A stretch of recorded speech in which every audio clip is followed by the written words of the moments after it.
What does it look like and feel like to be a controlling asshole? Well, I should know. So how do you know if you're a controlling personality? In this video, we're going to dive in to what does it feel like on a moment-by-moment basis to be a controlling person. So that way you can know whether you are one, or you can have some empathy for the micromanagers in your life and understand the constant anxiety and annoyance they're going through every second of the day. All right, let me set up this clip. This is a clip, actually someone sent it to me, I didn't find it, of Christiella, who is also a controlling person, or a J, or whatever you call it in your little personality system. Chris is going to be reacting to a controlling father who's bringing his kids chocolate croissants as a treat, hoping to surprise everybody. And of course, he's the one who gets surprised because his family is just a hurricane of chaos, and his whole lovely plan he had in his head completely falls apart in 2 seconds. I'm going to play the clip of Chris reacting to this video, and then I'm going to react to his video, and feel free to react to my video down in the comments. Anyway, let's roll this clip. What the fuck's with the lights? Ooh, Chocolate croissant. thanks, Shawty. You only get one, so take one. Okay, two. You won't eat two. That's good. don't Now you like put that your one. bologna finger on it. I like this one. No, it's just a croissant with chocolate chips in it. Why the fuck are you touching them all? I like this one better. They're all the same. No, they're not. Well, get it? What? Here, fuck off. And it has to go his way. Do you know what I mean? That's my favorite part about this. It has to go his way. He needs to be doling them out, right? He wants to save some for later. Whatever he's got in his head, it's deteriorating right now. And that's just how life is. You think you walk into a room, whatever that room is, and you got the fucking chocolate croissants. And the people in there, they don't give a fuck about how you feel about your chocolate croissant. And look, this is something we can all relate to. Feeling like, oh, I want this thing to go a certain way, or maybe you're planning like a surprise birthday party for someone or something that you're invested in. But if you are a controlling person, you are just invested in everything. Your whole day you're invested in, and everything needs to go exactly how you want. And every little thing annoys you like, oh crap, why am I drinking coffee out of a transparent glass? Because that's gonna mess up continuity. But if you're expecting things to go down a narrow down path, you're gonna be disappointed all the time, and you're gonna be blindsided all the time. But if you wanna determine whether you're an organizer or a planner, just know that people fall on a spectrum, but just ask yourself, like, was your big realization that, okay, I need to let things breathe?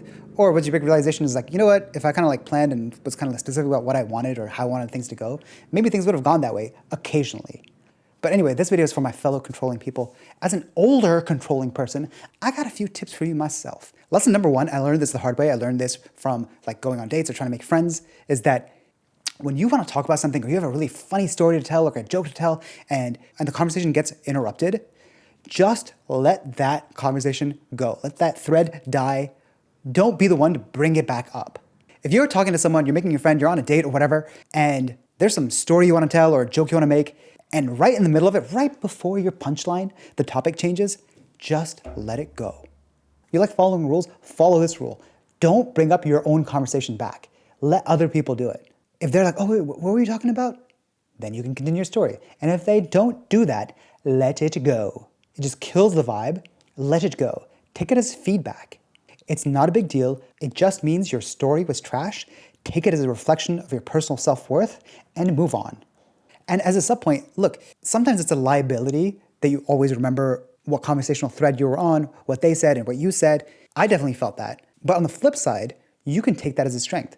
If you remember all the various threads that are going on, you can always go back to a half-digested conversation, and the subjective feeling that'll give to the person you're talking to is like, oh my God, we have so much to talk about. We talked about this topic, we talked about that topic, oh, you have to go. We still have so much stuff to discuss. I learned this from the first girl I ever liked in high school. It's the first time I experienced like, oh my God, I have so much to say to this person.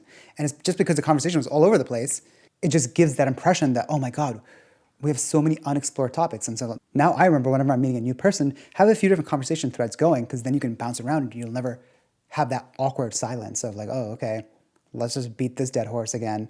And ultimately, that's like the beauty of an interaction between a chaotic person and a controlling person. The chaotic person is like bringing in the new. It's kind of like you're a DJ and someone's handing you like new records. They're like, play this track, play this track.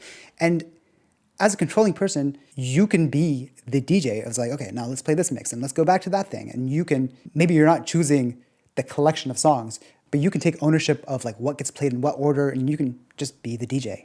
Anyway, so let conversations flow. And look, ultimately, if you really want your story to be heard, just start a YouTube channel. And then hundreds and thousands of people can watch your whole story. And at the end of it, be like, I didn't like that one. Ultimately, that's so much more refreshing than people just changing the topic on you. All right, good segue to point number 2, which is people aren't trying to fuck with you. I used to take it really personally when people kind of like messed up my plans.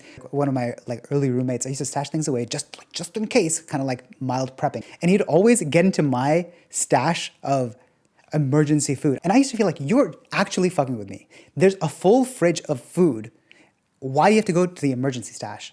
And then over time, I realized if you are not the type of person who would have an emergency stash, it's not gonna occur to you that, oh, this stash of food over here in the pantry is any different than this stash of food in the fridge. In a similar way, I used to take it a lot more personally when people used to flake. I really like this girl, but she just like changed plans, or she kind of forgot, or she like flaked. And I just made it a big deal because I took it personally. I was like, no, you remembered, and you're just doing this for whatever. I'm sure she didn't remember because she was like, oh, I'm so sorry, I'll like cancel. I'm like, well, I don't want to do it anymore. That was stupid. If you're out there, I'm sorry. I want to make it work this time.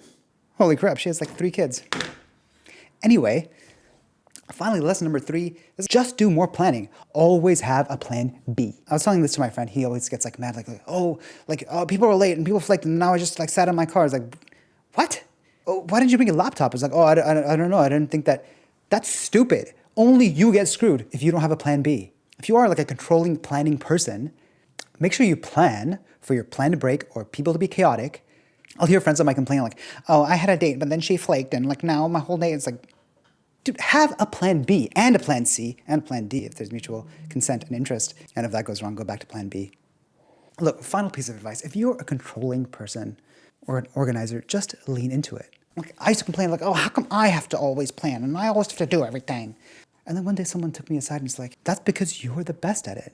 All that stuff lands on you because, sweetheart, you're the best this podunk town has ever seen.